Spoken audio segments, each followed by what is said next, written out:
Assalamualaikum warahmatullahi wabarakatuh. Balik lagi bersama saya Tony Gizi dalam program Sinergi, siaran bareng ahli gizi.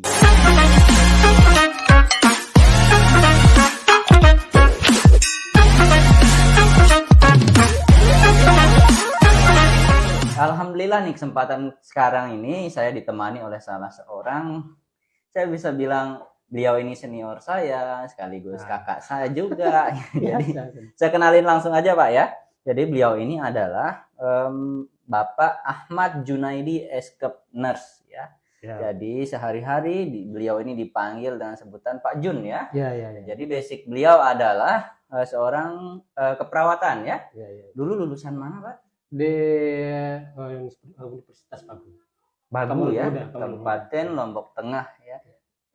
Berarti nurse-nya di mana dulu? Langsung di angkatan pertamanya di Universitas Komarul Huda Bagu. Angkatan pertama di dinasnya. Jadi di Puskesmas Aidare, beliau ini adalah pemegang program, sebenarnya ada dua ya. Beliau ini merangkap kesehatan jiwa iya, program mata juga iya, tapi kali ini kita akan bahas satu aja, yaitu kesehatan jiwa. Nanti matanya atau program matanya kita akan bahas di lain kesempatan ya, karena kita tidak akan sampai sini aja ya, akan terus bergulir. Untuk sobat sehat, tema kita pada kesempatan kali ini adalah kesehatan jiwa Pak ya. Siap. Jadi untuk teman-teman atau sobat sehat yang ada di rumah yang ingin bertanya, boleh langsung lewat kolom chat, baik itu di Facebook maupun di Instagramnya Puskesmas Aidare. Siap. Jadi selama 30 menit ke depan ini Pak, kita akan ngobrol-ngobrol santai ya. Siap. Ada beberapa nih yang sudah berhasil kami rangkum pertanyaan dari inbox juga ada nih ya. Sobat sehat ya? Ya, dari sobat sehat yang ada di Facebook dan Instagramnya Aidare. Jadi langsung aja Pak ya. Ya, jadi sebenarnya kesehatan jiwa itu apa sih Pak? Seperti yang kita ketahui bahwa kesehatan jiwa itu kita definisikan yaitu kondisi emosi, psikologi kita, kemudian sosial kita yang seimbanglah yang di antara yang tiga ini, sehingga di tengah masyarakat itu bagaimana kita bisa bergaul, bagaimana kita beradaptasi dengan lingkungannya kita, bagaimana kita menghadapi stresornya kita, itulah kesehatan jiwa. Oh iya, berarti tadi sosial juga berpengaruh. Iya, berpengaruh sekali. Bagaimana dia di dalam lingkungan itu bersosialisasi sama masyarakatnya, gimana dia berinteraksi dengan masyarakatnya. Dalam artian orang yang sering mengurung diri ini ya di rumah, karena ini banyak sekali sekarang, apalagi anak-anak muda ya. Sering mengurung diri di rumah, itu apakah terganggu kesehatan jiwanya atau memang itu karakter orang? Bukan, itu bukan masalah karakter. Kemarin kan ada kasus saya juga di ada kasus jiwa ya. Kasus anak muda yang ini dengan dengan gadgetnya yang terus menerus sampai 2 hari 3 hari itu udah pernah tidur, sehingga dia itu ketergantungan seperti itu. Lama kelamaan ada pencetusnya, tak pernah tidur, tak pernah makan, sehingga dia tidak gangguan mental. Gangguan mental psikisnya terganggu ya gara-gara gadget ya. Iya, betul. Ada kasus seperti itu. Berarti gadget ini berpengaruh juga ya terhadap kesehatan jiwa atau mental seseorang ya. Nah, kira-kira nih Pak, menurut Pak Jun nih ya, yang hampir setiap hari berkecimpung dengan kasus jiwa, tapi Bapak normal kan? Jangan-jangan karena pemegang program jiwa ikut juga nih, jadi harus sehat. Insya Allah sehat ya. Nah, menurut Pak Jun nih ya, kenapa sih orang itu bisa terkena gangguan kesehatan jiwa? Ya, seperti yang saya sampaikan tadi bahwa kondisi yang tiga ini yaitu emosinya, psikisnya, kemudian status sosialnya terganggu. Orang-orang dengan normal biasanya bergaulnya dengan normal, di masyarakatnya bergaul dengan normal. Tapi dengan orang yang gangguan jiwa ini, dia akan menarik dirinya, Mas. Menarik dirinya, kemudian dia tidak mau bergaul sama masyarakatnya, atau mungkin sama lingkungannya, sehingga orang yang seperti ini rawan untuk gangguan jiwanya. Makanya lebih sering kita harapkan orang-orang itu silahkan kita masuk ke lingkungan ini, biar kita berkomunikasi dengan warga sekitar atau dengan teman-teman yang lain. Oh iya, berarti besar juga pengaruhnya ya. Iya. Ada kehidupan sehari-hari yang namanya bergaul, mengurung diri. Iya, berarti bergaul dengan sesama itu juga diharuskan Iya, sebenarnya ya. biar ada interaksi sama. Betul, karena kita kan makhluk sosial Siap, nih ya. ya. Kalau Seperti kita juga dia sama agama, kita disuruh bersilaturahmi. Iya, betul sekali hablum minan nas Aulan ya. minan nas. Kenapa nih orang gangguan jiwa itu sulit sekali untuk diajak komunikasi karena nih Pak ya, ini pengalaman Iya, iya. pribadi ini Iya, ya. iya. Ada di dekat rumah saya waktu masih di Lombok Timur Iya, dulu. iya. Ada salah seorang bisa dibilang ODGJ nih. Iya, iya. Sering jalan-jalan, tapi ketika dia di Diajak suatu bicara. tempat diajak bicara, Kenapa? dia diem terus. Itu apa penyebabnya, Pak? Tidak semua orang dengan gangguan jiwa seperti itu ada klasifikasinya, Mas. Mungkin pemirsa sobat sehat tahu bahwa orang seperti itu menarik diri itu ada apa namanya, malu untuk mengekspos dirinya atau mungkin merasa rendah diri, sehingga kalau bertemu sama orang-orang itu untuk berbicara itu dia tidak mau berbicara. Tapi ada sebaliknya juga, Mas, dengan orang dengan gangguan jiwa yang bisa diajak komunikasi. ada yang bisa diajak komunikasi, malah dia ngomong sendiri juga banyak seperti itu. Iya, Ya tergantung anunya, karakternya. Iya, iya. Berarti ada kejiwaannya. tipe-tipenya ya. Iya, iya. Ada yang nggak bisa diajak ngomong, ada yang malah over ngomongnya. Ada yang ya. halusinasi, ada yang waham agama, ada yang perilaku kekerasan, ada yang menarik dirinya. Itu yang ini yang menarik dirinya ini biasanya yang tidak mau diajak bicara. Oh Iya, iya. Sering kita mendengar orang gila ya Ya. dengan ODGJ. Ah. Itu sebenarnya sama apa enggak sih orang gila dengan ODGJ itu, Pak? Orang-orang kan ODGJ kan orang dengan gangguan jiwa. Ah. Itu sebenarnya kepanjangan. Tapi kalau dulu orang gila itu statement kita itu menganggap orang yang sering keluyuran, Iya, kerusukan itu orang gila. Iya. Tapi sekarang itu orang gila itu kita stop, kita memanggil orang Panggilannya gila. sudah tidak lagi Jangan orang lagi mengambil orang gila. gila, dia juga manusia Yang benar perlu dihormati. Orang dengan gangguan jiwa. ODGJ. ODGJ. Ya. Oh, iya. Jadi itu sobat sehat Ya, ternyata sobat, sudah tidak ada lagi istilah orang gila Ya, sekarang. ya, Yang ya. ada itu adalah ODGJ. Orang Mungkin gila. untuk menghargai sedikit Ya. ya tata bahasanya kan orang Pikirnya. gila kesannya konotasinya negatif Nah, sekali iya, ya. Jadi sekarang untuk sobat sehat kita semua ini dapat ilmu baru dari Pak Jun. Jadi namanya orang gila sudah tidak ada lagi, yang ada itu orang dengan gangguan jiwa. Karena seperti yang dibilang tadi, ODGJ orang gila itu bukan hanya sekedar dia jalan-jalan, tapi ada yang menutup diri. Banyak, ya. ya. Itu kan kita nggak mungkin bisa Ya, bilang ya, dia ya. orang gila. Jadi itu sobat sehat ya. Gangguan jiwa nih. Ini anak kesehatan jiwanya terganggu. Apa sih ciri-ciri orang yang mungkin ciri-cirinya salah satunya, Mas, pemirsa mungkin sobat sehat, ada yang pertama menarik diri dari lingkungannya, menarik misalnya, diri menarik ya? diri dari lingkungannya, Oke. atau mungkin anak muda yang biasa bergaul dengan sesamanya, kemudian dia menarik dirinya, itu satu. Kemudian sensitif, tapi sensitifnya luas sekali, Mas. Sensitif. Salah satu contoh sensitifnya Sensitifnya cepat tersinggung, merasa dirinya kalau ada yang misalnya kita berdua sedang ngomong, ada di sana merasa diri diomongin, oke, atau sensitif. cepat marah, apa itu. Itulah Emosi ciri-cirinya, meluap-luap. dan bisa terkontrol seperti itu. Oh, jadi itu ya. Iya. Jangan-jangan yang berarti beda nih ya, orang yang hipertensi itu juga kan sering marah-marah. Nah, itu betul, Mas. Tidak selamanya orang yang sering marah itu hipertensi. Kan gitu. Kan di masyarakat, orang yang sering marah itu, saya ini darah tinggi, kenapa darah tinggi? Saya sering marah. Konotasinya sudah seperti itu. Betul nih. Iya. Nah, ini bagus ilmunya nih. Jadi ya benar sekali karena di masyarakat awam itu sering sekali mengatakan bahwa kalau nih orang sering marah dia pasti hipertensi, dia pasti ini hipertensi dah nih pasti gara-gara dia sering marah. Itu ternyata enggak juga. Bisa saja kesehatan jiwanya terganggu ya. Lagi mungkin keadaannya itu mungkin lagi kurang mood. Ya, moodnya mungkin lagi buruk atau apa. Jadi jangan sobat sehat mengira bahwa orang yang sering marah itu hipertensi. Karena ada klasifikasinya. Oke, baik nih. Sekarang kalau kita ngomongin ODGJ tentunya kita di fasilitas kesehatan terutama di puskesmas seperti saat ini. Pasti ada kasus kan?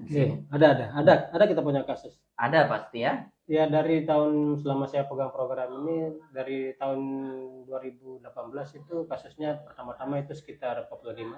Di tahun berapa? 2018. 2018 ada agak meningkat. Pendekatan Indonesia Sehat melalui basis keluarga ya. Itu kan ada teman-teman yang turun itu memberikan informasi ke saya bahwa di sini ada pasien, makanya terus bertambah. Dan sekarang itu kita punya apa namanya? Kita punya kasus sekitar 70-an.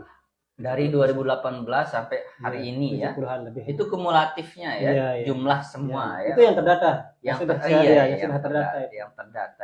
Kita kan di sini Puskesmas Aidare ya, wilayah kerja kita ada 5 nih, Iya, Pak ya. Desa, kalau menurut Bapak nih ya, desa mana sih sebenarnya yang terbanyak ODGJ-nya, supaya Sobat Sehat juga tahu, siapa tahu Bapak Kadus dari masing-masing juga menonton seperti itu. Iya. Mungkin selama ini yang paling banyak kasusnya yaitu di apa namanya, di Aidare. Desa Aidare. Di desa Aidare. Desa induknya berarti. Desa induknya. Dulu waktu kita pertemu sama kadus-kadusnya, saya bilang sama Pak Kadusnya, mungkin desa Aidare ini lebih dari 10 kasus, Mas Tony. Yang desa Aidare ini, sedangkan desa-desa yang lain di bawah 10. Tapi ini yang masih terdata, yang dapat terdata ya. Yang terdata. Dan setiap hari ada aja kasus baru yang kita terima itu. Kayak kemarin itu ada datang kasus baru dari Pak Getar itu pernah didata.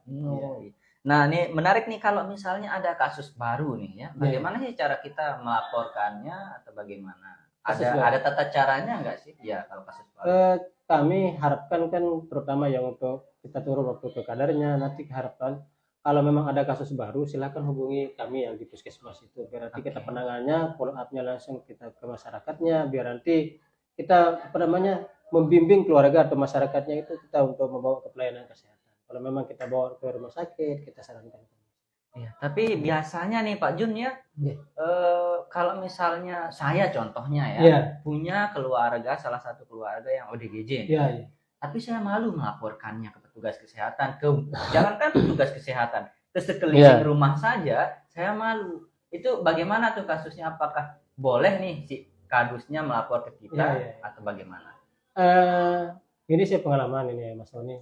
Mungkin yang di masyarakat juga, bahwa banyak juga apa namanya, ada dia punya keluarga atau anak yang punya kasus ODGJ seperti ini, disembunyikan dia. Dan itu tidak boleh disembunyikan. Minder ya. Dia boleh, mungkin dia tertekan pasiennya, klien kita. Diharapkan mungkin ada tetangganya, mungkin anak saudara, anak keluarganya, cepat-cepat melaporkan ke kadusnya atau mungkin pihak dari desa, biar nanti kita follow up turun ke sana, biar nanti kita bertemu sama keluarganya, kita menyarankan bagaimana kita kondisikan pasiennya atau keluarganya ini. Nggak usah buat statement lagi, orang seperti ini juga sama seperti sakit biasa lah, cuma penanganannya berbeda. Betul sekali. Nah, jadi itu Sobat Sehat, kalau menemukan ada ODGJ, orang dengan gangguan jiwa, misalnya di lingkungan tempat Sobat Sehat semua, silakan, nggak apa-apa dilaporin di Bapak Kepala Dusunnya atau mungkin di nakes yang ada di sana juga ya, untuk melaporkan ke wilayah setempat. Ya, seperti itu ya. Ini ada pertanyaan selanjutnya. Pernah nggak sih Pak Jun menemukan kasus ODGJ yang ngamuk-ngamuk nih, kemudian dia dipasung oleh keluarganya? Pasung di sini kan sekarang kita pemerintah itu tidak membolehkan. Stop pasung, dan itu ada undang-undangnya. Biarpun keluarganya, orang-orang terdekat, kalau ditemukan pasung bisa dijerat hukumnya. Pasung di sini tidak mesti harus diikat itu. Tidak mesti harus diikat, dikunci. Pasung juga dikunci, kamarnya juga pasung namanya. Tidak dikasih keluar, pokoknya. Nah, kayak kemarin ada kasus sekitar 1 bulan yang lalu, itu ada kasus kita di wilayah kerja kita sih. Saya dapat informasi dari tetangga atau di keluarganya bahwa ada di sana itu sekitar seminggu ini ya sudah ngamuk-ngamuk. Nah, khawatirnya keluarganya itu diikat keluarga apa namanya, klien kita ini, sehingga hari keduanya langsung saya follow up ke sana itu. Bukan saya ketemu sama keluarganya, langsung saya bertemu sama kadusnya, biar kita sama-sama enak bahwa pasien ini tidak boleh diikat lagi, silahkan kita bawa ke rumah sakit jiwa. Iya, jadi pasung itu berarti tidak mesti harus diikat dan itu ada pasalnya bisa dijerat hukum. Iya, jadi untuk Sobat Sehat kita dapat ilmu baru lagi nih, bahwa pasung itu ketika ditemukan nanti oleh pemerintah, kemudian untuk dilaporkan akan terkena hukuman, ada sanksinya ya. Jadi jangan sampai itu terjadi ya. Segera laporkan langsung ke pihak setempat. Oke, selanjutnya tadi kan kita bahas tentang yang mengamuk nih ya. Itu penyebabnya apa sih? Banyak sekali nih ya yang saya temukan, termasuk di wilayah saya, di Olo-Olo langsung ngamuk, dilempar sana sini. Itu penyebabnya apa? Sebenarnya seperti saya bilang tadi itu, bahwa perlakuan kita mungkin yang salah terhadap dia. Kalau orang yang kalau kita di perawatan kan ada istilahnya itu dengan apa namanya yang perilaku kekerasan. Iya. Ada riwayatnya sering dipukul, sering dibentak, pasien seperti ini, ODGJ yang seperti ini, sehingga dia ngamuk-ngamuk. Oh, Ada juga pasiennya ODGJ ini diam, tidak mau bicara. Karena memang kelainan kayak halusinasi, dia Iya, berwaham misalnya. Kalau orang yang sering-sering ngamuk mungkin ada riwayat kekerasan mungkin di keluarganya atau mungkin sudah sering diejek, kemudian harga dirinya apa namanya diolok-olok lah gitu. dibully ya. Dibully ya. Oh, berarti trauma berarti ya, Ya, lebih ya, tepatnya ya, dia ya. ini trauma karena sesuatu pengalaman yang buruk lah di Iya, masa iya, lalu, iya. itu bisa menjadi Iya. gangguan jiwa ya, Pak ya. Gangguan jiwa. Ya. Oh, Apalagi sering memukul, merusak barang, itu kita khawatirkan seperti itu nanti akan tidak di masyarakat itu menjadi tidak aman. iya betul sekali ternyata. Oleh karena itu nih di lingkungan keluarga sebenarnya intinya kalau Iya, ya, menurut dukungan saya keluarga harus sama lingkungan apa namanya sekitar sekitar. ya, iya betul sekali. Ketika kita tinggal di lingkungan yang ya suasananya harmonis, mungkin tidak ada ya, Iya, tidak iya, akan iya. ada. Tapi beda lagi dengan kekerasan yang sering terjadi ya. Oke, baik. Kan tadi kita udah ngomongin yang ngamuk-ngamuk nih Iya, ya, iya. ODGJ yang ngamuk. Nih selanjutnya adalah apakah ada nih syarat untuk kasus ODGJ yang harus kita dirujuk? Apa sih sebenarnya syarat-syaratnya sehingga kita rujuk ke rumah sakit jiwa? Kalau kita bilang syarat mungkin tindakan pertama mungkin ya. Iya, betul. Kalau kita pertama-tama yaitu apa yang harus pertama kasus baru dulu kan, penemuan kasus baru di masyarakat, baik itu dilaporkan ataupun kita petugasnya yang tahu. Kemudian pasien ini sering ngamuk seperti kita bahas tadi itu. Sering ngamuk, mengkhawatirkan nanti lingkungan sekitarnya itu akan terjadi akan membahayakan sekitarnya ya. Kita harapkan nanti Bapak Kadusnya atau BKD-nya kita harap untuk dibawa ke rumah sakit jiwa. Atau mungkin ada juga pasien yang kondisinya stabil, tapi begitu dia untuk datang ke puskesmas ngambil obatnya habis di puskesmas, ya kita bawa ke rumah sakit jiwa. Oh, ya, iya. Sering juga seperti itu. Iya, iya. Berarti harus tetap minum obat iya, ya? harus minum obat, harus minum obat. Kalau nggak minum obat, kambuh lagi. Kambuh lagi. Apalagi nanti ada pencetusnya sedikit, nanti kambuh lagi. Emosinya bisa meluap, sedikit aja masalahnya, pencetusnya, stresornya itu kambuh lagi. Gitu. Iya. Nah, kan tadi Pak Jun bilang nih ya, sedikit saja pencetus atau pembuat masalahnya itu, tingkat stressingnya itu bisa meluap-luap ya. Nah, sebenarnya bisa sembuh nggak sih orang dengan gangguan jiwa? Saya penasaran ini, karena ini mohon maaf sebelum dijawab, jarang saya temukan orang sembuh. Itu dah. Makanya saya bilang kalau saya ke pasien ke pasiennya, saya gitu kan pasiennya, silakan ibu bersabar. Kenapa? Ini pengobatannya jangka panjang. Untuk sembuh totalnya saya kira tidak bisa gitu. Tapi dengan kasus-kasus ringan, Mas Tony, kasus-kasus ringan kayak depresi agak ringan, kemudian tidak sadarkan diri untuk memeriksakan diri ke psikiater, bisa Mas. Tapi kalau sudah parah itu ketergantungan sama obatnya sampai lama sudah. Sampai kalau kita bilang sampai dan seterusnya. Lama sekali.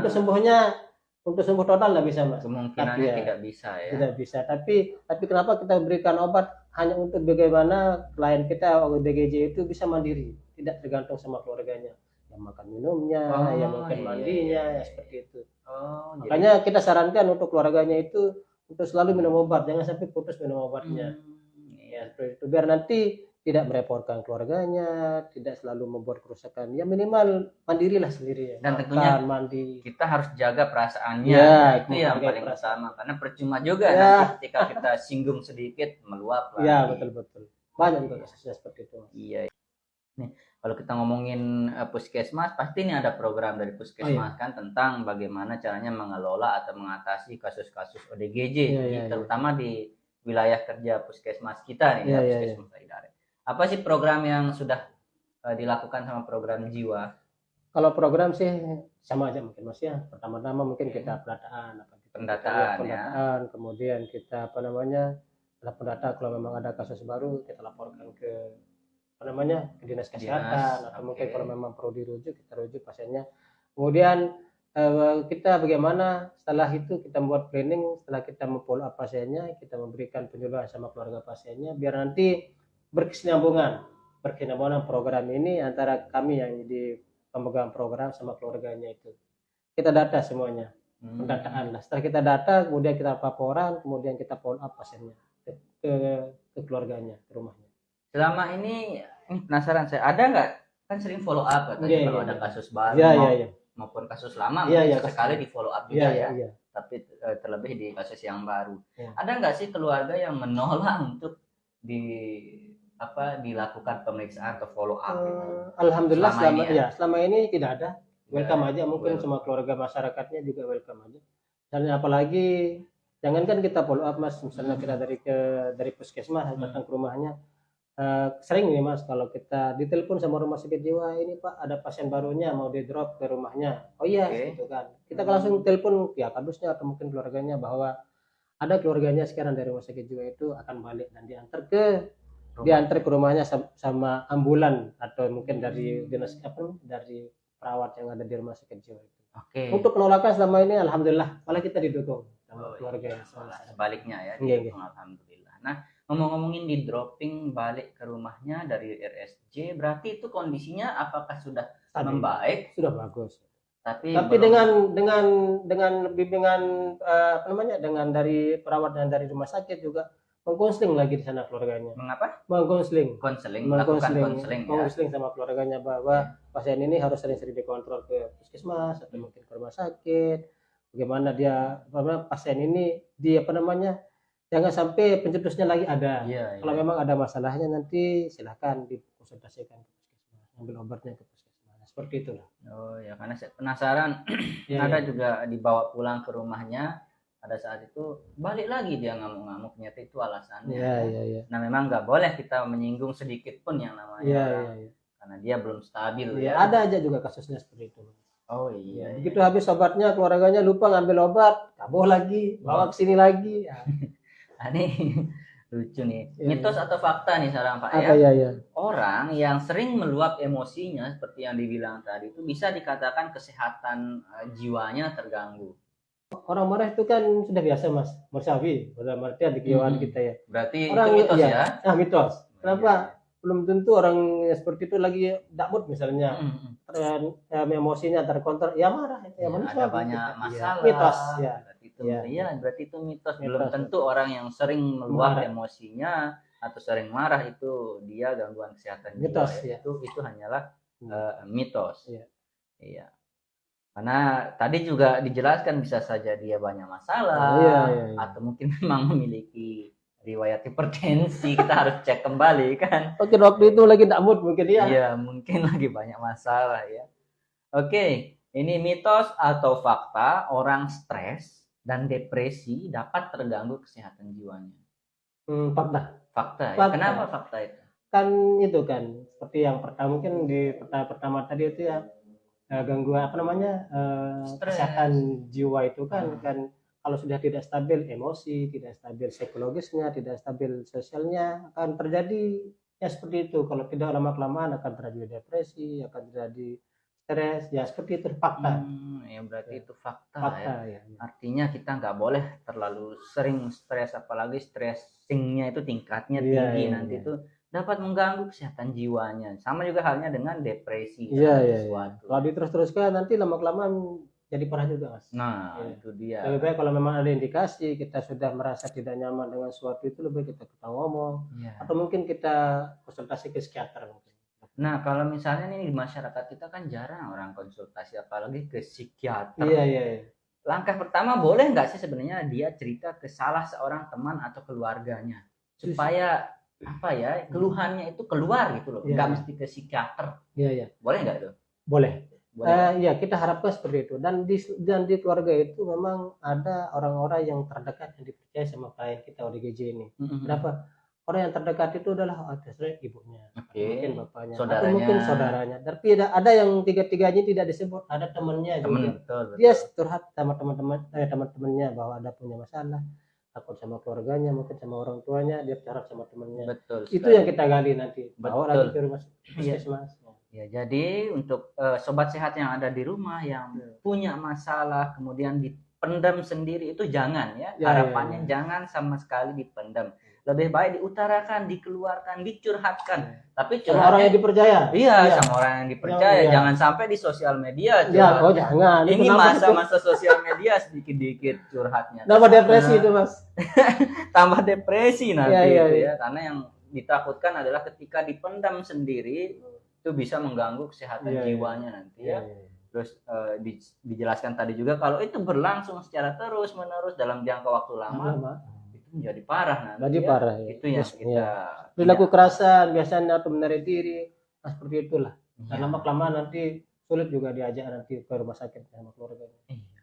Ini sebelum kita tutup sinergi pada kesempatan kali ini Pak Jun ya. Apa pesan Pak Jun nih untuk masyarakat supaya tidak mendiskriminasikan kasus-kasus ODGJ ya? Khususnya di wilayah kita. Untuk mendiskriminasikan kita harapkan sudah tidak, mungkin kita menghargai manusia juga kan. Kita sama-sama manusia pertama. Kemudian kita harus ODGJ-nya kita harus berempati juga. Iya. Dalam artian jangan kita sering-sering membentak, membuli. Soalnya itu juga pencetusnya. Kita harapkan ke masyarakat atau mungkin ke keluarga hargai dengan orang dengan ODGJ dengan kondisinya yang seperti ini. Jangan sampai kita membuli, jangan sampai kita mengolok-olok. Justru dengan membuli, dengan mengolok-olok, kemudian dengan menjas orang seperti ini, dia semakin meningkat emosinya, dia makin meningkat emosinya, berlaku kerasa, memukul, mengejar orang itu seperti itulah. Nah, harapan kita untuk masyarakat itu mari kita sama-sama, ini adalah sakit dengan khas lah. Kalau ada pasien baru silakan kita laporkan. Manusia juga seperti kita yang ini perlu dihargai. Betul sekali. Jadi itu dia pesan terakhir dari Pak Jun ya. Jadi mari kita sama-sama menghargai ODGJ atau orang dengan gangguan jiwa karena kita sama-sama makhluk ciptaan Tuhan ya. Kita sama-sama manusia. Dia juga butuh dihargai. Malah nanti kalau semakin sering dibully, semakin sering diolok-olok, semakin susah untuk penyembuhannya juga ya. Semakin meluap emosinya. Ya, jadi mungkin itu aja Pak obrolan kita pada kesempatan kali ini. Nah, gitu.